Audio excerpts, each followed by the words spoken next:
the chaos of modern end times teaching making you confused? Are all of these YouTube prophets and videos on predicting the end times confusing to you? Just know that you're not alone. And you might be surprised that we've been looking at end times prophecy wrong this whole time. When we think about the end times, many of us picture dramatic scenes, the rapture, a great tribulation, a coming antichrist, and a final battle at the end of all things everything. These ideas have been popularized by books, movies, and modern preachers. There are many different types of views when it comes to the end times. There's premillennialism, postmillennialism, all-millennialism, idealism, historicism, and one very important one we are going to learn about today. Premillennialism says Christ will return before a literal 1,000-year reign on earth. Postmillennialism says Christ will return after a golden age, or the millennium, in which the gospel will spread widely, leading to a period of peace, justice, and prosperity on earth. All-millennialism takes the 1,000-year reign as symbolic and refers to the current church age where Christ reigns spiritually from heaven. But then Christ will come at the end of time and he'll save everybody and they'll create a new heavens and new earth, and there's a final judgment and resurrection of the dead and all these things. And here lies the problem. All these beliefs often contradict each other. Some say the rapture will come before the tribulation, others say it happens afterwards, some believe it's a literal event in the future, while others think it's symbolic or spiritual. It's easy to see why this is so confusing.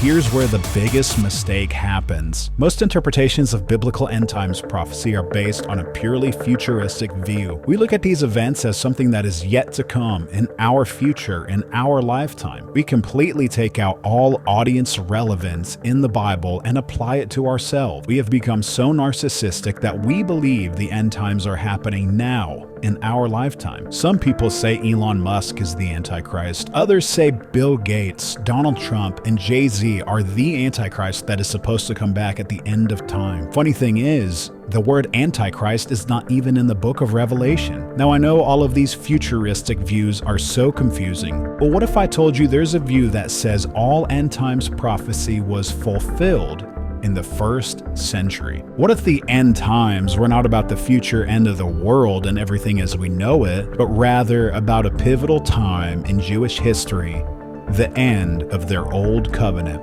What if I told you that all the end times prophecy in the Bible is not about us 2,000 years later, but about the people that actually endured all these things? This brings us to full preterism. I know, it's a terrible word for it, but this is the view. It's a framework that sees all end times prophecies as being fulfilled in the past, particularly around the destruction of Jerusalem in 70 AD. Full preterism is a more simple and logical way to read these prophecies and clears up so much confusion futurists and dispensationalists have caused today. It takes into account audience relevance, time statements made by Jesus and his apostles, and a non-confusing understanding of the book of Revelation. The biggest mistake we make when interpreting end times prophecy is ignoring the historical and immediate context of Scripture. By viewing these prophecies through a futuristic lens, we miss a deeper historical meaning that was intended for the 1st century audience.